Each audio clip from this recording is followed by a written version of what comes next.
Hey everyone, welcome back to another Explainer. Today we are looking at something absolutely fascinating. We're unpacking a text that takes a wildly unexpected lens to the geopolitical tensions we see in the news every single day. The source we're exploring argues that our modern political systems aren't just the result of human history or economics, but are actually earthly reflections of a massive, ongoing cosmic battle. It's a bold, highly theoretical framework for sure, and our goal today is to break down exactly how this text constructs its argument, step by step. Okay, let's dive into this, because this is the massive, macro-level question that the source material asks us to consider.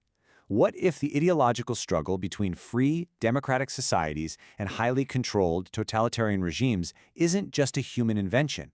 What if these are manifestations of cosmic forces actively competing for influence?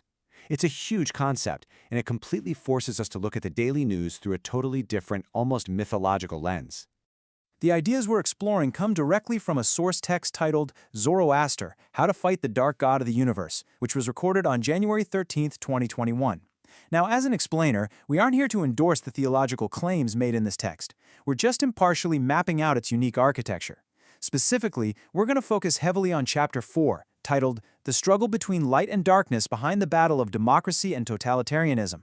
The author presents this incredibly unique, top-down spiritual explanation for how and why extreme political control takes root here on Earth. Section 1. The Cosmic Political Battle. As above, so below. To really grasp the author's view on modern politics, we first have to understand the cosmic framework being proposed.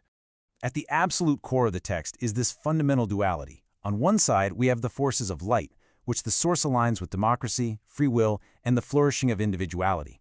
And on the flip side, we have the forces of darkness, which are mapped directly onto totalitarianism, the suppression of free thought, and strict uniformity. The book argues that whenever a state tries to force total uniformity on its citizens, it's quite literally acting as an agent for these darker cosmic forces. Section 2. Defining totalitarianism. The elimination of dissent. So how does this cosmic darkness actually manifest down here on Earth? Well, the source doesn't just look at the modern era.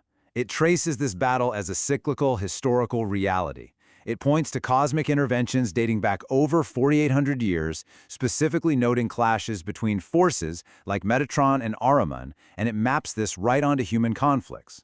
For instance, it highlights the stark contrast in ancient Greece between the strict, militant control of Sparta and the vibrant, free-thinking, democratic ideals of Athens.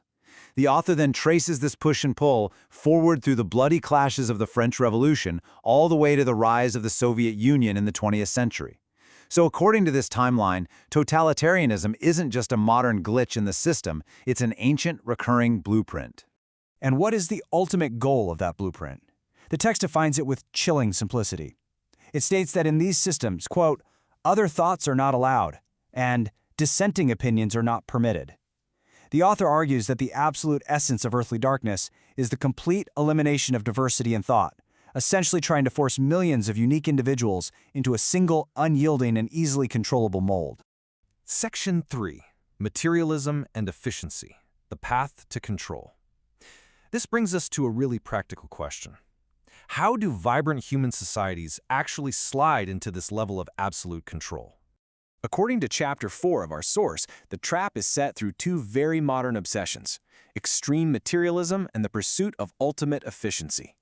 The text argues that when a society completely adopts extreme materialism, the belief that only the physical, tangible world exists, totally rejecting the spiritual, it ironically opens the door to total domination. Because if people believe they're nothing more than physical matter, well, they can be managed, processed, and controlled purely through scientific and technological means. Building on that materialism, the source notes that absolute state control is rarely ever sold to the public as something evil. Instead, it's almost always justified under the guise of ultimate societal efficiency.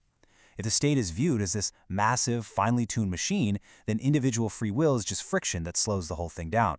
To achieve perfect scientific management of a population, that freedom has to be systematically stripped away.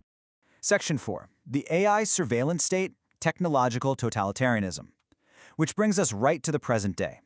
The text argues that we're currently witnessing the most advanced form of this cosmic control in human history. In partially looking at the source's contemporary examples, the book specifically points to the explosive rise of modern surveillance states. It claims that systems utilizing relentless AI camera monitoring, facial recognition, and constant digital tracking are creating what it calls a brainwashed state. The core argument here is fascinating. When citizens know they're being monitored by an all-seeing artificial intelligence every single second of the day, they begin to self-censor. They ultimately crush their own free will before the state even has to intervene. And if the state doesn't even have to intervene because you're policing your own thoughts, do you truly have free will anymore? The author actually lays out a very precise four-step sequence of societal degradation. Step 1 is the embrace of extreme materialism. This leads directly to Step 2, the rejection of spiritual individuality. That creates a moral and structural vacuum for Step 3, where AI and centralized management step in to organize society. And finally, we arrive at Step 4, the complete and utter loss of human freedom. It is quite literally a step-by-step roadmap to technological totalitarianism. Section 5. Humans as cyborgs. The ultimate loss of free will. And what happens at the end of that roadmap? To describe the tragic final state of humanity under this kind of absolute control, the source uses a highly visual and honestly pretty surprising pop culture metaphor.